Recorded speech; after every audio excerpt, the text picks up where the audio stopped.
అంటే అఫీషియల్గా అమరావతి రాజధానిని ఎప్పుడు ప్రకటిస్తారు సార్?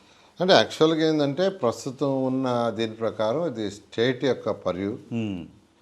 2014-19లో కూడా అసెంబ్లీలో ఆ రోజున్న ప్రతిపక్ష నాయకుడు చాలా క్లియర్గా అమరావతిని నేను యాక్సెప్ట్ చేస్తున్నాను, 30,000 ఎకరాలు కావాలని చాలా క్లియర్గా చెప్పారు.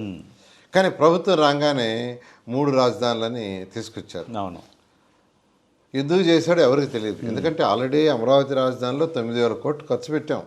అది ప్రజాధనం, ప్రజలు కట్టిన ట్యాక్సులది.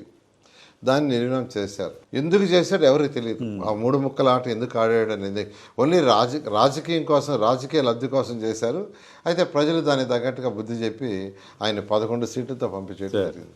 అంటే ఇప్పుడు అది అంటే ఎప్పుడు నోటిఫై చేస్తారన్న దానిపైన క్లారిటీ ఇస్తారు. యాక్చువల్గా దాని మీద ఏంటంటే ఇది స్టేట్ పర్ ఇష్యూ.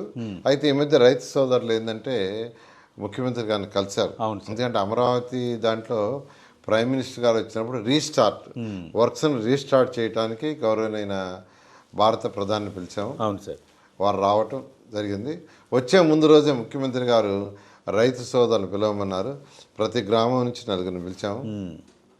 వాళ్ళందరికీ వారే ఇన్వైట్ చేశారు. మీరందరూ రేపు ప్రధానికి రావాలా, మీరు రావటమే కాదు 29 విలేజ్ల్లో ఉన్న ప్రతి ఒక్కరిని నా తరఫున మీరు పోయి పిలవండి.